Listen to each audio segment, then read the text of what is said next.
Equipo, aquí con una noticia de último momento, ¿no? Que se produce en realidad en Moscú, pero que aquí tiene mucha repercusión, y es que el vocero del Kremlin, Dmitry Peskov, admite por primera vez que Rusia tuvo bajas militares significativas, particularmente en sus intentos por tomar Kiev.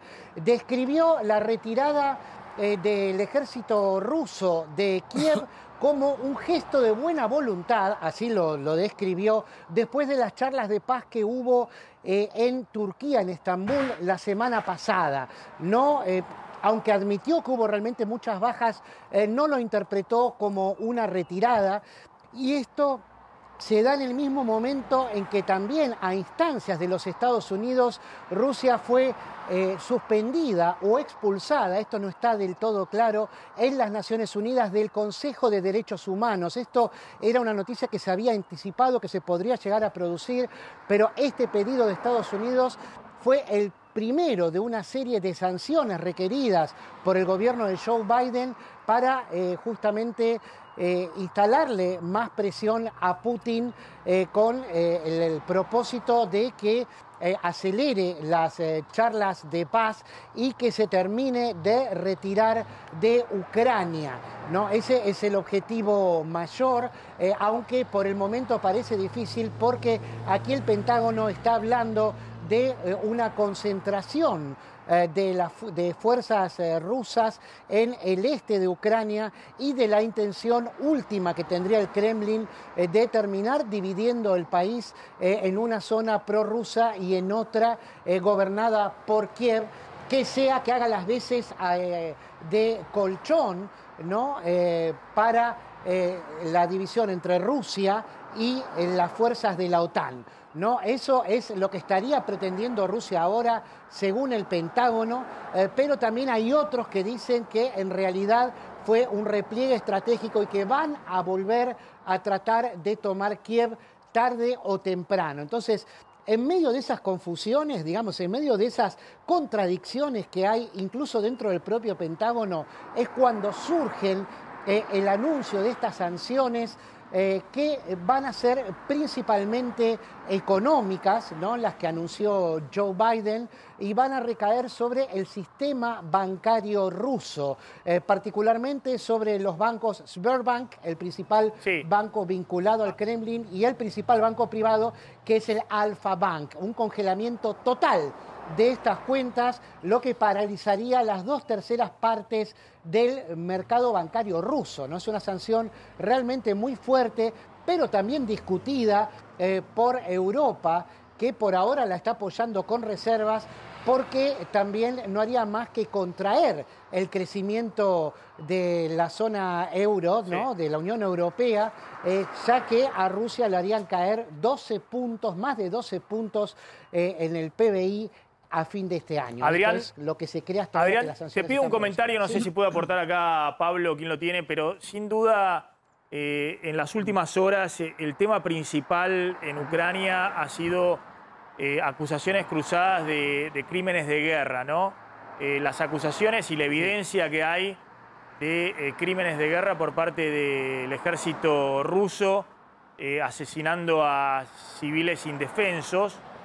Y también algo que publicó New York Times, que es un video muy impactante. La verdad que las redes también aportan al morbo, ¿no?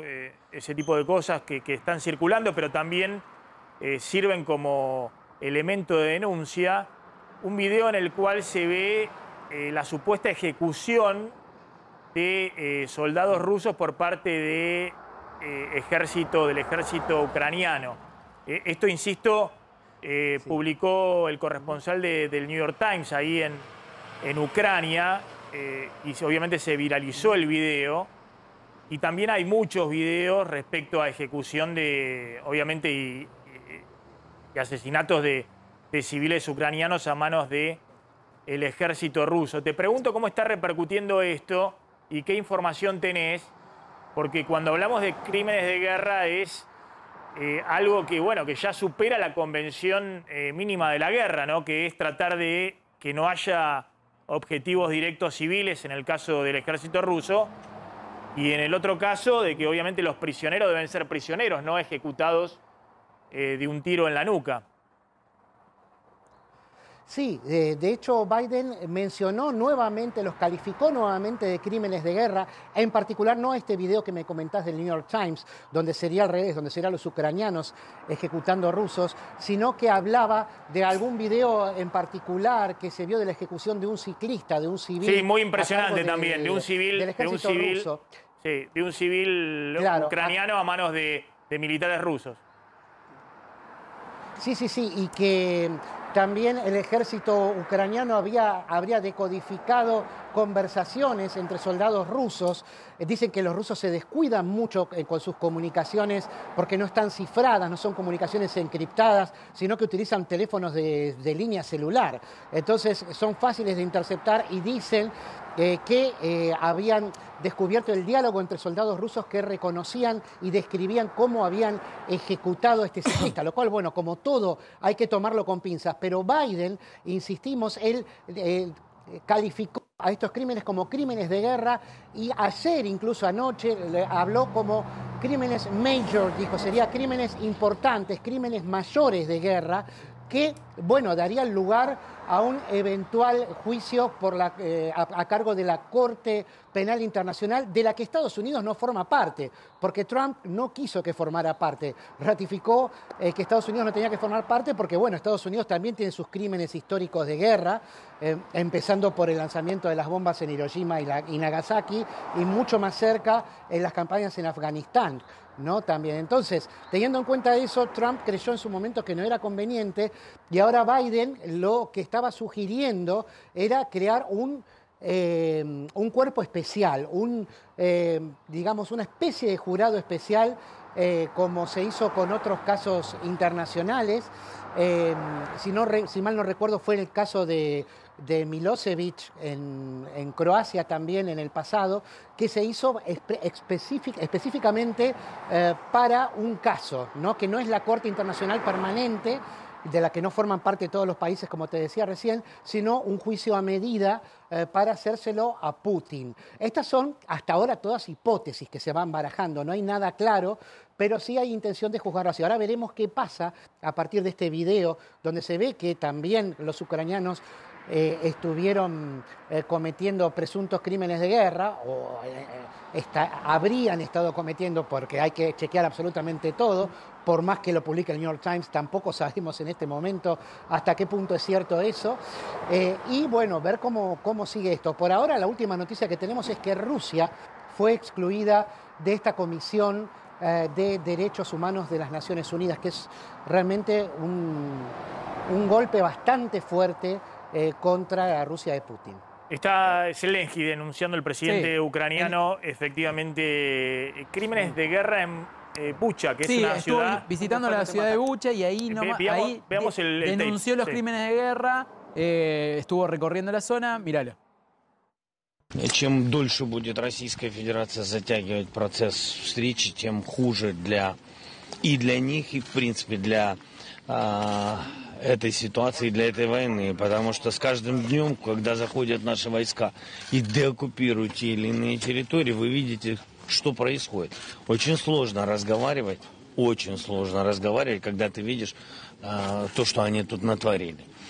И ежедневно, понимаете, там находятся люди в бочках, в погребах и так далее, задушенные и просто замученные. Поэтому считаю, что им нужно, если есть чем думать, то думать быстрее. Це військові злочини, і це буде визнано світом як геноцид. Те, що ви сьогодні тут знаходитесь і бачите, що відбулося, ми знаємо тисячі людей вбитих і закатованих з відрубаними кінцівками, зґвалтовані жінки, вбиті діти. Я думаю, що це більше, ніж це є. Adrián, ahí estaba Zelensky.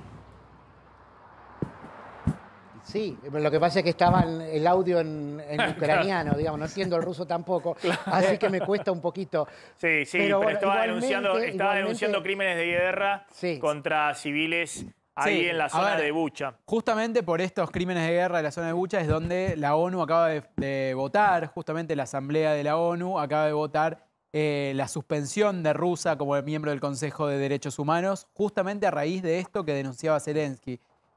93 votos a favor, 24 en contra, 58 abstenciones. Entre los que apoyaron a Rusia se encuentran Venezuela, China, Corea del Norte, Irán, Siria, Cuba.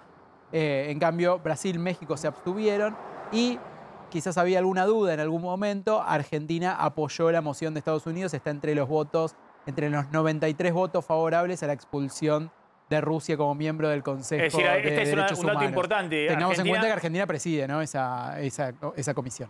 Dato importante, Argentina votó entonces a favor de la expulsión en la Comisión de Derechos Humanos de Rusia. Brasil, en cambio, se abstuvo. Brasil se abstuvo, al igual que México, por ejemplo. Es decir, Argentina tiene una posición más dura, más alineada con Estados Unidos en este tema que Brasil y México. Exactamente, exactamente. Bueno, se ve ahí. Es todo un dato, Adrián. Pues recordemos que López Obrador es el gran aliado de Estados Unidos, ¿no? Pero tiene una posición a nivel política internacional que se diferencia. Y Bolsonaro, bueno, Bolsonaro siempre ha sido muy alineado también a Estados Unidos, pero con el tema de Rusia también se diferencia porque hay acusaciones fuertes a Bolsonaro respecto a las relaciones que ha mantenido con Putin y con el gobierno ruso. Claro, pero además Bolsonaro no tiene una buena relación con el gobierno de Joe Biden, incluso ha estado simpatizando con teorías conspirativas que hablan de que le robaron la elección a Donald Trump, ¿no? Es como un aliado automático de Donald Trump y, digamos, todos los que apoyan al trumpismo en Latinoamérica lo apoyan a Bolsonaro también. Eso va por otro carril. En el caso de la Argentina, bueno, siempre ha hecho punta en derechos humanos, ya que no lo pudimos hacer en economía, ¿no? Y siempre trata de estar a la avanzada. Entonces, por ese lado, no sorprende que la Argentina haya apoyado estas denuncias ante las evidencias que dan estas imágenes tan duras que incluso, atención, porque acá también me llama la atención, por lo menos de manera personal, que todos los medios, aún los medios que están muy a favor de Biden, hablan de presuntos atrocidades, no presuntos crímenes de guerra, que sería una calificación legal, sino que los ves ahí, ves los cadáveres en descomposición, ves la gente muerta y lo tratan de presuntas atrocidades, lo cual, bueno, puede hablar de cierta tendencia a la neutralidad de la prensa, que es elogiable, ¿no? Por supuesto, porque se trata de un gobierno democrático y te hablar bien de los medios, por más de todas las críticas que le podamos hacer, pero de todas maneras todavía están siendo cautos, como había sido cauto Biden hasta ahora en tratarlo de crímenes de guerra. Esta semana se desató, ahora ya dice que son grandes crímenes de guerra, aunque no quiere hablar de genocidio, que es una calificación muy fuerte, que quizás se ha maltratado con muchos sucesos históricos, particularmente en los últimos años. Entonces no quiere hablar de eso porque eso implicaría, digamos, exterminar de raíz, hacer una limpieza étnica total, como se habría hecho en los Balcanes, por ejemplo.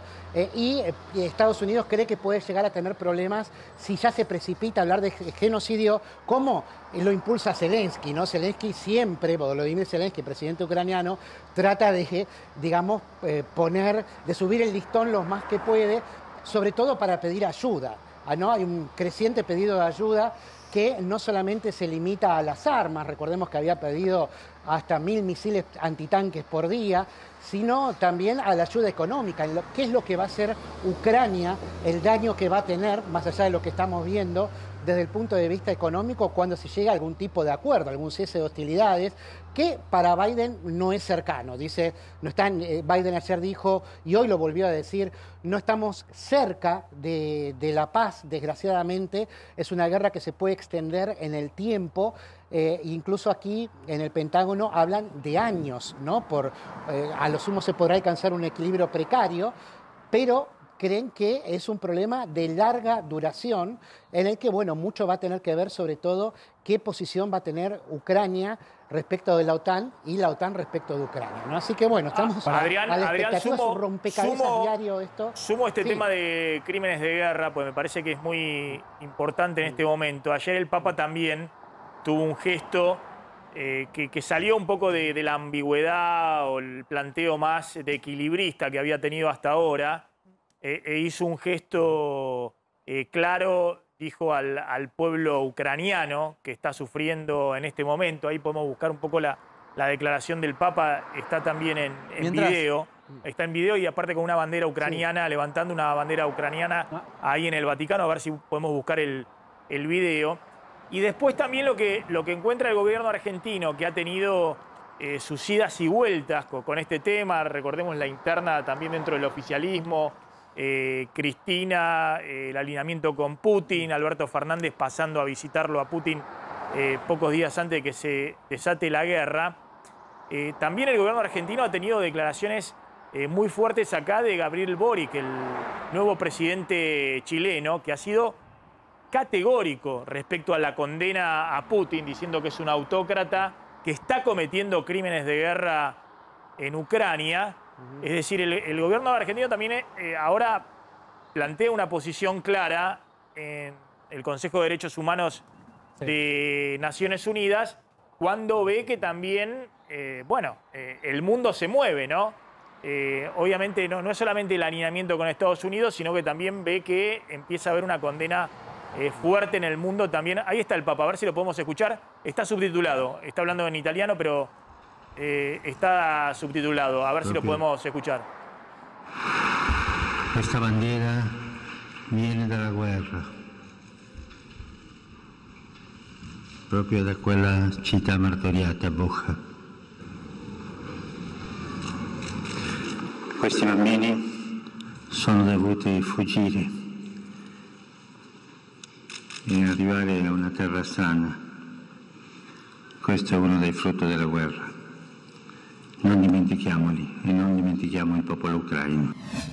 No olvidamos al pueblo ucraniano. Esta bandera, levantando una bandera ucraniana, viene de la ciudad martirizada de Bucha. Dice el Papa, justamente, el gobierno ucraniano está denunciando que Rusia ha cometido crímenes de guerra ahí en Bucha, arrasando a la población civil. Adrián.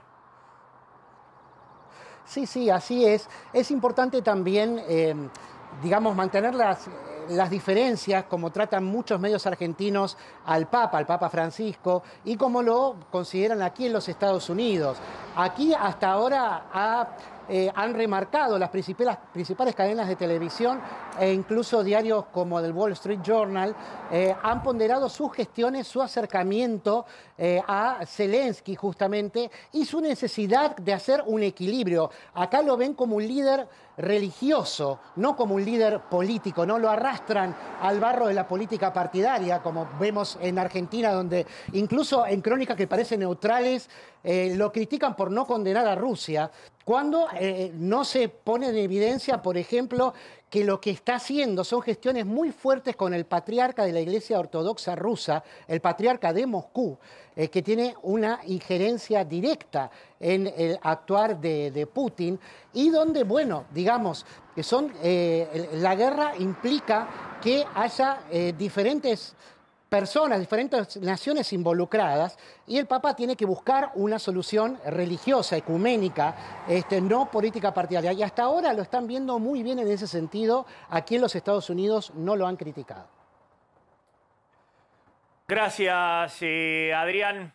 Muy amable. Ahí estaba Adrián Sack desde Estados Unidos, como siempre, impecable.